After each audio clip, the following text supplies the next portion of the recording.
ನಾನು 120 ಕಿಲೋಮೀಟರ್ ಬರ್ತಾ ಇದ್ದೀನಿ. ಇದೇ ಮೊದಲೇ ಸರ್ ನಾವು ನೋಡ್ತಾ ಇರೋದು ಗಿಲ್ಲಿ ಮನೆಯ 150 ₹1 150. ನನ್ನ ಮನೆ ಆಯ್ತಾ 4 ಕುರಿ ಆಯ್ತು, 4 ಎಲ್ಲ 1 ಕೋಟಿ ಬೆಲೆನೇ ಕೊಟ್ಟು. ನಾನು ಹೇಳೋದೇನ್ ಗೊತ್ತಾ, ಈ ಸಂತೋಷ ದಿನಗಳಲ್ಲಿ ಅವ್ನ ಸುದ್ದಿ ಬೇಡ. ಸ್ನೇಹಿತರು ನಮಸ್ಕಾರ, ನಾನು ನಿಮ್ಮ ರಾಕೇಶ್ ಆರುಂಡಿ. ಗಿಲ್ಲಿ ಅವರ ಮನೆ ಮುಂಭಾಗದಲ್ಲಿ ಸೇರಿರ್ತಕ್ಕಂಥ ಜನಸಾಗರವನ್ನ ನಾನು ನಿಮಗೆ ಪ್ಯಾನ್ ಮಾಡಿ ತೋರಿಸ್ತಾ ಇದ್ದೀನಿ. ಮನೆ ಮುಂದೆ ಸೇರಿರ್ತಕ್ಕಂಥ ಜನಸಾಗರವನ್ನ ನೋಡ್ತಾ ಇದ್ದೀರಿ. ನಾನು ಜನರ ರಿಯಾಕ್ಷನ್ ಅನ್ನ ತೆಗೆದುಕೊಳ್ತಾ ಇದ್ದೀನಿ. ಅಭಿಮಾನಿಗಳು ಕಿಕ್ಕಿರಿದು ಸೇರಿದ್ದಾರೆ. ಏನ್ ಹೇಳ್ತೀರಿ? ಕೊನೆಯದಾಗ ವಿಷಲ್ ಅಲ್ಲಿ ಒಬ್ಬ ಲೇಡಿ ಅವರು ವಿಷಲ್ ಹೊಡಿತಾ ಇರೋದು ಇದು ಅಭಿಮಾನಕ್ಕೆ. ನಮ್ಮನೆ ಮಗ ಹುಡುಗ ಗೆದ್ದವ್ರೆ, ನಮ್ಗೆ ತುಂಬಾ ಖುಷಿ ಆಗುತ್ತೆ. ಇನ್ನೂ ಚೆನ್ನಾಗಿ ಬೆಳೀಲಿ ಸರ್ ಅಂತ ಆಶಿಸ್ತೀವಿ ಸರ್. ನಮ್ಮ ಮಳವಳ್ಳಿಯಿಂದ ಬಾಮ GDS ಜನ ಹೇಳ್ತಾ ಇದ್ರು, ಯಾವುದೇ ಪೊಲಿಟಿಕಲ್ ಲೀಡರ್ ಕೂಡ ಎಲೆಕ್ಷನ್ ನಿಂತಿದ್ರೆ ಈ ಮಟ್ಟಿಗಿನ ಕ್ರೇಜ್ ಅನ್ನು ನೋಡ್ಲಿಕ್ಕೆ ಸಾಧ್ಯ. ನಮ್ಮ ಶಿವರಾಜ್ ಕುಮಾರ್ ಸರ್ ಅವ್ರ ಆಕ್ಟ್ರಿಕ್ ಇರೋ ಶಿವರಾಜ್ ಕುಮಾರ್ ಸರ್ ಹೇಳದ್ಮೇಲಂತೂ ನಮ್ಗೆ ಇನ್ನೂ ತುಂಬಾ ಖುಷಿ ಆಯ್ತು ಸರ್. ಅವ್ನು ಗೆಲ್ತಾನೆ ಅಂತ ಹಂಗೆ ಗೆದ್ರು ಸರ್. ನಮ್ಗೆ ತುಂಬಾನೇ ಖುಷಿ ಆಗುತ್ತೆ. All the best.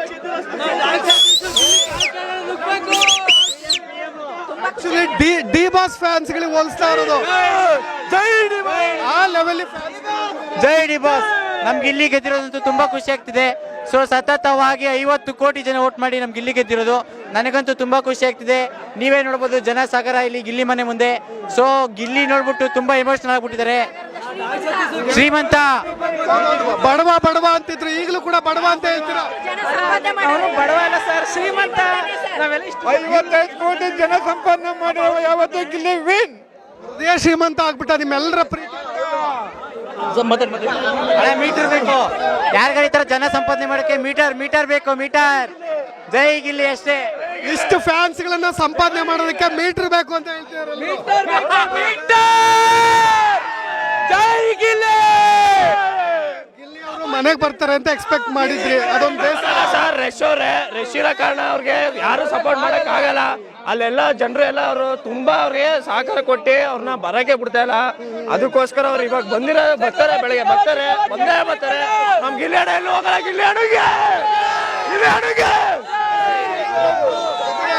ಜೊತೆಗೆ ಅಶ್ವಿನಿ ಗೌಡ ಅವರು ಒಂದು ಮಾತು ಹೇಳಿದ್ರು, ಬಡವ ಅನ್ನೋ ನೇಮ್ ಪ್ಲೇಟ್ ಇಟ್ಕೊಂಡು ಆ ರೀತಿಯಾಗಿ ಮಾಡಬಾರ್ದು, ನಿಜವಾದ ಬಡವರು ಗೆಲ್ಲಬೇಕು ಅನ್ನೋ ರೀತಿಯಾಗಿ ಕೌಂಟರ್ ಕೊಟ್ಟರು ಗಿಲ್ಲಿ ಅವರು. ಅಮ್ಮಂಗೆ ಏನ್ ಗೊತ್ತು ಅಮ್ಮಂಗೆ? ಅಮ್ಮ ಏನಿದ್ರು ರಾಜಕೀಯ ಮಾಡ್ಬೇಕು. ಗಿಲ್ಲಿ ಅವ್ರು ಬಡತನ ಅವ್ರಿಗೆ ಗೊತ್ತಿಲ್ಲ. ಇಲ್ಲಿರೋರ್ಗೆಲ್ಲ ಸುತ್ತಮುತ್ತ ಗಿಲ್ಲಿ ಅಂತ ಬಡತನ ಅಂತ ನಮಗ್ ಗೊತ್ತು. ಇಲ್ಲಿ ಯಾರಿಗಿರೋರ್ಗೂ ಗಿಲ್ಲಿ ಬಡತನ ಗೊತ್ತಿಲ್ಲ. ಅವನ್ ಇವತ್ತು ಗೆದ್ದವನೆ. ಯಾರು ಹೇಳಿ? ಇಲ್ಲಿ ರೈತರ ಮಗ ಗೆದ್ದವನೆ. ರೈತರ ಮಗ ಗೆದ್ದಿರೋದು ಇದೇ ಫಸ್ಟ್ ಟೈಮ್ ಗಿಲ್ಲಿಗೆ. ಜೊತೆಗೆ ಕೇವಲ ಬಡವ ಅನ್ನೋ ಹೆಸರು ಹೇಳ್ಕೊಂಡು ಬಂದ್ಬಿಟ್ರು ಅನ್ನೋ ರೀತಿಯಾಗಿ ಅನೇಕ ಕಂಟೆಸ್ಟೆಂಟ್ಗಳು ಕೌಂಟರ್ ಕೊಡ್ತಾ ಇದಾರೆ. ಅದ್ರ ಬಗ್ಗೆ ಏನ್ ಹೇಳ್ತೀರಿ? ಇಲ್ಲ ಸರ್, ಅವ್ನು ಬಡವನೇ, ಆದ್ರೆ ಜನದ ಮಧ್ಯೆ ಇರೋದ್ರಿಂದ ನಾವೆಲ್ಲ ಅವನ ಜೊತೆ ಇರೋದ್ರಿಂದ ಅವ್ನು ಶ್ರೀಮಂತನೇ. ಇಷ್ಟು ಜನಸಾಗರ ಅವನ ಜೊತೆ ಇದೆ ಅಂದಾಗ ಅವ್ನು ಶ್ರೀಮಂತನೇ. ಆ ತರ ಬಡವ ಅಂತ ಹೇಳ್ತಾರಲ್ಲ, ಅಶ್ವಿನಿ ಗೌಡ ಸೋತವ್ರಲ್ಲ, ಅದಕ್ಕೆ ಏನು ಹೇಳಕ್ ಇದ್ದಿಲ್ಲ, ಉತ್ತರ ಇಲ್ಲ, ಅದಕ್ಕೆ ಹೇಳ್ತಾವ್ರೆ. ಅದು ನೀವು ಹೇಳ್ತಾರಲ್ಲ ಶ್ರೀಮಂತ ಅಂತ. ಅರಮನೆ ಮುಂದೆ ನಿಂತಿದ್ರ ಸರ್, ನೀವು ಲೈವ್ ಆಗಿ ಬಂದಿದ್ರಲ್ಲ? ಇಲ್ಲ ತಾನೇ? 15/20 ಮನೆ ಇರೋದು ಗಿಲ್ಲಿ ಅವ್ರದ್ದು ಅಲ್ವಾ? ಸೋತ್ಬಿಟ್ಟವ್ರೆ, ಜಲಸ್ಸು. ಅದಕ್ಕೆ ಏನೇನೋ ಟ್ರೋಲ್ ಮಾಡ್ತಾವ್ರೆ. ಆ ನಾಯ್ ಸತೀಶು ಇವಾಗ ಲೈವ್ ಆಗಿ ನೀವು ಇದಿರಲ್ವಾ? ನಾಯ್ ಸತೀಶ್ ಕಾಲ ನೀನು ನುಗ್ತೀನಿ ಅಂತ ಹೇಳಿದ್ರು ಕಾಲಡಿಯಿಂದ. ನಿಮ್ ಮೀಡಿಯಾ ಮುಖಾಂತರ ನಗುಸ್ಲೇಬೇಕು ನಾಯ್ ಸತೀಶಂಗೆ. ನಾಯ್ ಸತೀಶನೇ ಅವಳು ಅವಳಿಗೆ ಗೆಲ್ಲಕ್ಕಾಗ್ದೆ ಅವಳು ಮಾತಾಡ್ತಾಳೆ, ಹುಡ್ಕಾಬಿಟ್ಟವಳೆ ಜಾಸ್ತಿ. ಅವಳು ಯಾವ್ದೇ ಕಾರಣಕ್ಕೂ ಅಷ್ಟೇ. ನಮ್ ಗಿಲ್ಲಿ ಏನಂದ ಹೇಳಿ ಸುಮ್ನೆ ಮುಗುಳ್ನಾಗೆ ಕೊಟ್ಬಿಟ್ಟು ಎಲ್ಲಾರ್ಗು ಕೈ ಕೊಟ್ಬಿಟ್ಟು ಬಂದವನೆ. ಅವಳ ತರ ದೌಲತ್ತಿಲ್ಲ, ಅದಕ್ಕೆ ಗಿಲ್ಲಿ ಗೆದ್ದಿರೋದು. ಯಾವಾಗ ಗಿಲ್ಲಿನೇ ಗೆಲ್ಲೋದು, ಎಲ್ಲೋದ್ರೂ ಮೀಟರ್ ಬೇಕು. ಇನ್ನೊಂದು ಸ್ಟೇಟ್ಮೆಂಟ್ ತಗೊಳ್ತೀನಿ. ಇಲ್ಲಿವರೆಗೂ ಬಿಗ್ ಬಾಸ್ ಫಿನಾಲೆಯಲ್ಲಿ ಗೆದ್ದಿರ್ತಕ್ಕಂಥ ಕಂಟೆಸ್ಟೆಂಟ್ಗಳು ಜೊತೆಗೆ ಮತ್ತೆ ಗಿಲ್ಲಿ ನಿಂತರು. ಆ ಸೀಸನ್ ಅಲ್ಲಿ ಗಿಲ್ಲಿನೇ ಗೆಲ್ತಾರ? ಗೆಲ್ಲಿನೇ ಗೆಲ್ಲೋದು. ಮತ್ತೆ ಬೇಕಾದ್ರೆ ಇನ್ನೊಂದ್ಸರಿ ಕಳ್ಸಿ. ಇನ್ನೊಂದ್ಸರಿ ಗೆಲ್ಲೋದೇ ಗಿಲ್ಲಿನೇ ಗೆಲ್ಲೋದು. ಸರ್, ಈಗ ಡಾಕ್ಟರ್ ಸತೀಶ್ ಅವರು ಒಂದು ಸ್ಟೇಟ್ಮೆಂಟ್ ಕೊಟ್ಟಿದ್ರು, ಎಲ್ಲಾರು ನೋಡವ್ರೆ ಅಲ್ವಾ? ಅವ್ರು ಏನ್ ಹೇಳಿದ್ರು, ಬಿಗ್ ಬಾಸ್ ಅಲ್ಲಿ ಏನಾದ್ರು ಗಿಲ್ಲಿ ಗೆದ್ರೆ ಕಾಲ್ ಸಂದಿ ನುಗ್ಬೇಕ್ತೀರಿ ಅಂತಿದ್ರು. ಅವರು ನುಗ್ಗಬೇಕು.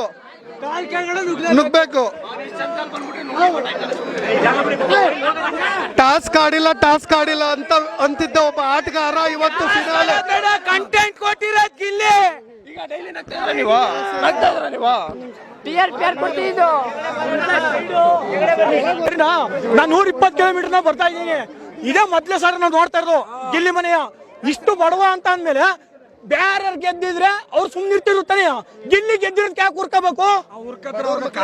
ಬಡವ್ರ ಮಕ್ಳಿಗೆ ಮಾತ್ರ ಗೆಲ್ಬಾರ್ದು, ಅವ್ರು ಮಾತ್ರ ಗೆಲ್ಬೇಕು. ಸರಿನಾ? ಇದೇ ಲೆಕ್ಕ, ಇದೇ ಲೆಕ್ಕ. ಅವರು ಕ್ಲೀನ್ ಆಟ ಆಡಿದ್ರೆ ಅವ್ರು ಗೆಲ್ತಿದ್ರು. ಗಿಲ್ಲಿ ಪಕ್ಕ 100% ಹೊಡೆದಾನೆ. ಗಿಲ್ಲಿ ಜೊತೆಗೆ 37 ಕೋಟಿ ಆರಂಭದಲ್ಲಿ 38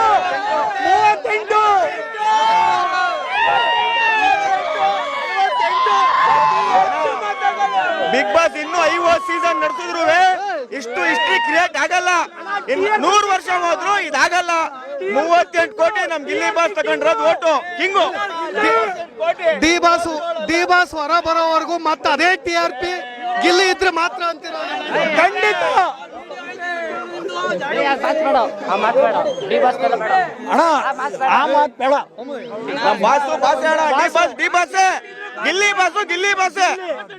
ಗಿಲ್ಲಿ ಅವ್ನ್ ಟ್ಯಾಲೆಂಟ್ ಅವ್ನ್ ಮೇಲ್ ಬಂದಾನೆ ಹೊರ್ತು ನಾನು ಕಂಪೇರ್ ಮಾಡ್ಲಿಲ್ಲ. ಬಟ್ ಆ TRP ನ ಕ್ರೇಜ್ ಹುಟ್ಟಿಸ್ತಾ ಇದೆ. TRP ಕಿಂಗ್ ಕಡೆ ಗಿಲ್ಲಿ, TRP ಕಿಂಗ್. 38 ಕೋಟಿ ಓಟ್ ಬಿದ್ದವ.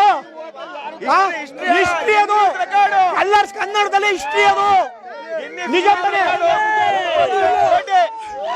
38 ಕೋಟಿ ಓಟು ಗಿನ್ನಿಸ್ ರೆಕಾರ್ಡ್ ಅಣ್ಣ. 100 ವರ್ಷ ಇನ್ನು 50 ಸೀಸನ್ ಬಿಗ್ ಬಾಸ್ ನಡೆಸಿದ್ರು ಇಷ್ಟು ಓಟ್ ಯಾರು ತಗೊಳಕ್ ಆಗಲ್ಲ. ಆಗಲ್ಲ. ಕೆಲವೊಂದ್ ಕಡೆ ಮತ್ತೆ ಅವ್ರ ಮುಖನ ಹತ್ರದಿಂದ ನೋಡಕ್ ಆಗ್ಲಿಲ್ಲ ಅಂತ ಗಿಲ್ಲಿ ಅವ್ರ ಬೇಜಾರ್ ಏನಾರು ಇದೆಯಾ? ಮನೇಲಿ ತುಂಬಾ ನೋಡಕ್ಕೆ ಬಂದಿದ್ದೀವಿ ಕಾರಣ, ಸಕ್ಕತ್ ಬೇಜಾರ್ ಕಾರಣ. ಕ್ಯಾರ್ ನಗರದಿಂದ ಬಂದಿದ್ದೀವಿ ಕಾರಣ, ಕ್ಯಾರ್ ನಗರ ಅಲ್ಲಿಂದ ಬಂದಿದ್ದೀವಿ. ನಾಳೆ ಬೆಳೆ 150 ₹1 150. ನನ್ನ ಮನೆ ಆಯ್ತಾ 4 ಕುರಿ ಆಯ್ತು, 4 ಎಲ್ಲ 1 ಕೋಟಿ ಬೆಲೆನೇ ಕೊಟ್ಟಿದ್ದಾನ. ನಾನು ಹೇಳೋದೇನ್ ಗೊತ್ತಾ, ಈ ಸಂತೋಷ ದಿನಗಳಲ್ಲಿ ಅವ್ನ ಸುದ್ದಿ ಬೇಡ. ಅವನು ಡಾಕ್ ಸತೀಶ ಬೇಡ, ಅವನ್ ಸುದ್ದಿ. ಯಾಕೆ ಕುಡ್ ನಾಯಿ ಯಾಕಪ್ಪ? ನಾಯಿ ಸಾಕ್ಬಿಟ್ರ ಅದ ಮನ್ಸ ನಾಯಿ ಸಾಕ್ಬಿಟ್ರ ಅದ ಕಾಲಡಿ ನುಗ್ಗನಂತ ನುಗ್ಲಿ ನಡ್ಕೊಂದಿಮ್ಮ ನುಗ್ಗೋಡಮ್ಮ. ಒಬ್ಬ ಮೀಸ ಪೋಲ್ಸ್ಕೊಡ ಕೊಡು ಬೆಳಗ್ಗೆ ಬಂದು ನುಗ್ತಿ ಅಂತ ಹೇಳಲ್ವಾ? ನುಗ್ಗು ಕೇಳೋಣ ಅವನ್ಗೆ.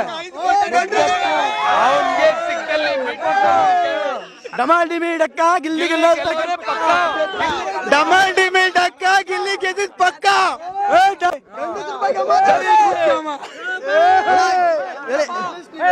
ಡಾಕ್ ಸತೀಶ್ ಅವ್ರೆಲ್ಲ ಫೇಕ್, ಹೇಳ್ತಿರೋದೆಲ್ಲ ಸುಳ್ಳು. ಅವನು ಅಪ್ಪನ್ಗೆ ಹುಟ್ಟಿದ್ರೆ ಕಾಲಡಿ ನುಗ್ಲಿ ಅಣ್ಣ. ಅಪ್ಪನ್ಗೆ ಹುಟ್ಟಿದ್ರೆ ಕಾಲಡಿ ನುಗ್ಲಿ ಅವನು. ಎಲ್ಲೆಲ್ಲ ಕುತ್ಕೊಂಡು ಮಾಡೋ ವಿಡಿಯೋ ಮಾಡೋದಲ್ಲ, ಇಲ್ಲಿ ಬಂದು ನುಗ್ಬೇಕು ಮಳವಳ್ಳಿ ಒಳಗೆ ಅಂತ ಅಪ್ಪನ್ ಗುರ್ತಾನ ಅವ್ರು ಬರ್ತಾನ. ಗಂಟಾಗಿಲ್ಲ ಅಂದ್ರೆ ತಿಕ್ಕ ಮುಚ್ಕ ಅಡ್ಡಲ್ಲಿ ಇರ್ತಾನೆ. ಈ ಮಾತಾಡಲ್ಲ. ನಾವೆಲ್ಲ ಏನು ಮಾತಾಡೋದು ಬೇಡ. ನಿನ್ನೆ ಲೈವ್ ಶೋದಲ್ಲೇ ಸುದೀಪ್ ಅಣ್ಣ ಹೆಂಗ್ ಕೊಡ್ಬೇಕು ಹಂಗ್ ಕೊಟ್ಟವ್ರೆ. ಓಕೆನಾ? ಬಾಯಿ ಮುಚ್ಕೊಂಡ್ ತಪ್ಪಗವನೆ. ಅವ್ನ್ ಸುದೀಪ್ ಬೇಡ. ಅವ್ನ್ ತಾಕತ್ತಿದ್ರೆ, ಅವ್ನ್ ಗಂಡ್ಸಾಗಿದ್ರೆ ಅವ್ನ್ ಗಂಡ್ಸಾಗಿದ್ರೆ ಅಲ್ಲೇ ಮಾತಾಡ್ಬೇಕಿತ್ತು. ಅವ್ನ್ 1000 ಕೋಟಿಗೆ ಬದುಕಿರ್ಲಿ, ಅವೆಲ್ಲ ನಮ್ಗ್ ಲೆಕ್ಕಕ್ ಬರಲ್ಲ. ಇಷ್ಟೊಂದು ಅಭಿಮಾನ ಇದ್ರೆ, ಇಷ್ಟೊಂದು ಅಭಿಮಾನನ ಅವ್ನ್ ತಾಕತ್ತಿದ್ರೆ ಕಳಿಸ್ತೀನಿ ನೋಡೋಣ. 100 ಕೋಟಿ ನಾಯಿ ಅಂತ ಹೇಳ್ತಾರಲ್ಲ ಅವರು. 100 ಕೋಟಿಗೆ ಫಸ್ಟ್ 0 ಎಷ್ಟು ಕೇಳಿ, 100 ಕೋಟಿಗೆ ಫಸ್ಟೇ ಶುಗರ್ ಪೇಷಂಟು 7 ಗಂಟೆಗೆ ಎದ್ದೇಳಕ್ಕೆ ಮಾತ್ರ ಬೇಕು, ಇಲ್ಲ ತಲೆ ಗಿಲೆ ಎಲ್ಲ ತಿರುಗ್ತಿದೆ. ಮಾತಾಡೋದು ಕಡಿಮೆ ಮಾಡಕ್ ಹೇಳಿ. ಸ್ವಲ್ಪ ಆಯ್ಸ್ ಜಾಸ್ತಿ ಆಯ್ತಿದೆ, ಹುಚ್ಚುಚ್ಚಾಗಿ ಮಾತಾಡೋದು ಬೇಗ ಹೋಗ್ಬಿಡ್ತಾರೆ. ಅಣ್ಣ ಹೈಲೈಟೇ ಮಾಡ್ಬೇಡ ಅವನ್ನ, ಹೈಲೈಟೇ ಮಾಡ್ಬೇಡಿ. ಗ್ರ್ಯಾಂಡ್ ಫೈನಲ್ ದಿನಾನೇ ಬೋಟಿ ಹಾಕಿದ್ರೆ ಬಂದ್ಬಿಡ್ತೇವೆ ಅಂತ ಹೇಳಿದ್ರು ನಮ್ ಗಿಲ್ಲಿ ನಟ ಅವರು. ಅಷ್ಟಕ್ಕಿನ್ನ ಬೇಕಾ? ಜೊತೆಗೆ ಬಹಳಷ್ಟು ಜನ ಗಿಲ್ಲಿ ಹೆಸರು ಬಳಸ್ಕೊಂಡು TRP ನ ಗಿಟ್ಟಿಸ್ಕೊಂಡು ಅದಾದ್ಮೇಲೆ ಬಹಳ ರಿಯಾಕ್ಷನ್ ಕೇಳಕ್ ಹೋದಾಗ ಬದುಕ್ಲಿ ಬಿಡೋಣ. ಕೇಳು ಒಂದ್ ನಿಮಿಷ. ಅವರು ಚಾಲೆಂಜರ್ ಅಭಿಮಾನಿ, ನಮ್ ಬಾಸ್ ಹೆಂಗೋ ಅವರು ಹಂಗೆ. ಓಕೆನಾ? ಬೆಳೆಯೋರು ಬೆಳಿಲಿ. Bus bus bus bus bus ಅಣ್ಣ ಇದು ಅಣ್ಣ ಡಿ ಬಾಸ್ ಗೊತ್ತು ಅಂದ್ರೆ ಇಡೀ ಕರ್ನಾಟಕ ಗೊತ್ತು ಅಣ್ಣ. ಅಷ್ಟೇ. ಹಂಗೆ ಮಳವಳ್ಳಿ ಗಿಲ್ಲಿನೂ ಗೊತ್ತು. ಸರ್ ನೀವು ಒಳಗೋಗಿ ನೋಡಿ, ಅಲ್ಲಿ ನಮ್ ಡಿ ಬಾಸ್ ಫೋಟೋ ಐತೆ. ಅವ್ನ್ ಡಾಕ್ ಸತೀಶ್ಗೆ ಅವನ ಬಗ್ಗೆ ಏನ್ ಮಾತಾಡೋದೇ ವೇಸ್ಟ್. ಯಾಕಂದ್ರೆ ಅವನು ಪಾಸಿಟಿವ್ ನೆಗೆಟಿವ್ ಏನಾದ್ರು ಪಬ್ಲಿಸಿಟಿ ಇರ್ಬೇಕು ಅವನು ಅಷ್ಟೇ. ಅದಕ್ಕೆ ಅಷ್ಟೇ. ಅವ್ನು ಎಷ್ಟು ಟ್ಯಾಕ್ಸ್ ಪೇ ಮಾಡ್ತಾವನೆ ಅವನು. ಏನ್ ಅವ್ನು ಐಟಿ ಏನೈತೆ ತೋರಿಸ್ಲಿ ಅವನು. 100 ಕೋಟಿ ಪೆಟೆಂಟಿಸ್ಗೂ ಬೋಟಿ 1 ನಿಮಿಷ ಇರಕ್ ಆಗ್ತಲ್ಲ, ಆ ಲೆವೆಲ್ ಕಾಲ್ಸ್ ಬರ್ತಾ ಇದೆ ಅಂತ ಹೇಳ್ತಾ ಇದ್ರು. ಅವ್ನಿಗೆ ಏನ್ ಗೊತ್ತಾ ಸರ್, ಒಟ್ಟಲ್ಲಿ ಅವ್ನು ಓಡ್ತಾ ಇರ್ಬೇಕು, ಏನೋ ಒಂದು ಅವ್ನು ಎಲ್ಲಾ ತರ ಮೀಡಿಯಾದಾಗ ಕಾಣಿಸ್ಕೋಬೇಕು, ಅದೊಂದು ಅಷ್ಟೇ. ನಾಯಿ ಸತೀಶ ನಾಯಿ ಅಣ್ಣ, ಅವ್ನು ನಾಯಿ, ಅವನು ನಾಯಿಗಿರ ನೇತು ಇಲ್ಲ ಅವನಿಗೆ. ಫ್ಯಾನ್ಸ್ಗಳಂತಾನೆ ಯಾರು ಸ್ಲಮ್ ಜನ ಅಂತ, ಈ ಸ್ಲಮ್ ಜನ ಕಟ್ತಾರಲ್ಲ ಎತ್ಕೊಳ್ಳೋ, ಅದು ತೊಪ್ಪೆ ಗುರುಕು ಹೋಗಲ್ಲ ಅವನು, ತೊಪ್ಪೆ ಗುರುಕು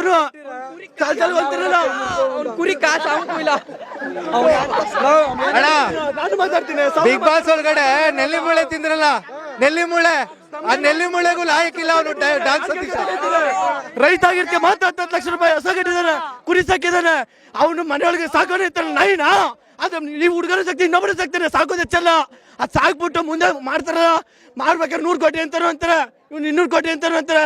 ಅದಿರೋದು ಬರೀ 30,000 20,000 ಅಷ್ಟೇ ಹೊರತು 100 ಕೋಟಿ ಏನೂ ಇಲ್ಲ. ನನ್ನ ಮನೇಲಿ ಐತೆ ಒಂದ್ ಜೊತೆ ಜೋಡಿ ಐತೆ, 7 ಲಕ್ಷ ರೂಪಾಯಿ ಜೋಡಿ ಇತ್ತು, 7 ಲಕ್ಷ ರೂಪಾಯಿ ಜೋಡಿ ಐತೆ ನನ್ನ ಮನೇಲಿ.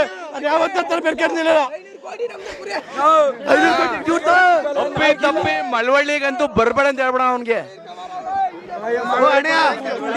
ಒಂದ್ ಹೇಳ್ತಿ ಕೇಳು, ಅವನ ಬಗ್ಗೆ ಮಾತಾಡೋದು ವೇಸ್ಟೇ. ಅವನು ಮೊನ್ನೆ ಬಿಗ್ ಬಾಸ್ ಒಳಗಡೆ ನಮ್ಮ ಗಿಲ್ಲಿಯವರು ನೆಲ್ಲಿ ಮುಳೆ ತಿಂದ್ರಲ್ಲ, ಆ ನೆಲ್ಲಿ ಮುಳೆಗೂ ಲಾಯಕ್ಕಿಲ್ಲ ಅವನು ಅಷ್ಟೇ. ಕ್ಲೀನ್ ಮಾಡೋಕ್ಕೂ ಲಾಯಕ್ಕಿಲ್ಲ. ವೀಡಿಯೋ ಮಾಡಿದ, ಅವ್ರ ಮನೆ ಏತ್ತಿರ್ದ ಬಾತ್ರೂಮ್ ತೊಳಿತಿದ್ದ, ಅದು ತೊಳಿಕ್ ಮಾತ್ರ ಲಾಯಕ್ ಅಷ್ಟೇ ಅವನು.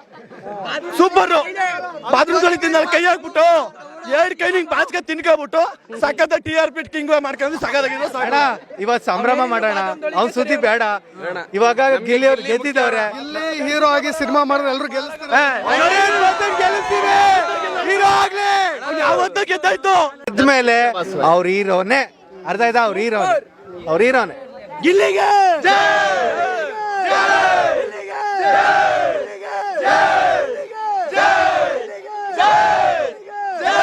ಸ್ನೇಹಿತರೆ, ಇದು ನೋಡಿ ಅಭಿಮಾನದ ಅಲೆ ಅಂತ ಹೇಳಿ ಕರಿತೀವಿ. ಅಭಿಮಾನದ ಅಲೆ ಅಂದ್ರೆ ಇದು. ಮನೆ ಮುಂದೆ ಎಲ್ಲರೂ ಸೇರ್ಕೊಂಡಿದ್ದಾರೆ. ಗಿಲ್ಲಿ ಅವರು ಏನೋ ಒಂದು ಪರ್ಸನಲ್ ವಿಷಯಗಳಿಂದ, ಜೊತೆಗೆ ಒಂದು ಪ್ರೆಸ್ ಮೀಟ್ ಇರೋದ್ರಿಂದ ಮನೆಗೆ ಬರೋಕ್ಕಾಗ್ದೇನೆ ಹಾಗೆ ವಾಪಸ್ ಬೆಂಗಳೂರಿಗೆ ಹೋಗ್ಬಿಟ್ರು. ಆದ್ರೂ ಅವ್ರು ಬರೋವರೆಗೂ ಕೂಡ ಇಲ್ಲೇ ಇರ್ತೀವಿ ಅಂತ ಹೇಳ್ತಾರೆ. ಇದು ಅಭಿಮಾನದ ಒಂದು ಪರಾಕಾಷ್ಠೆ ಅಂತ ಹೇಳಿ ಹೇಳ್ತೀನಿ. Thank you. ಜೈ ಗಿಲ್ಲಿ.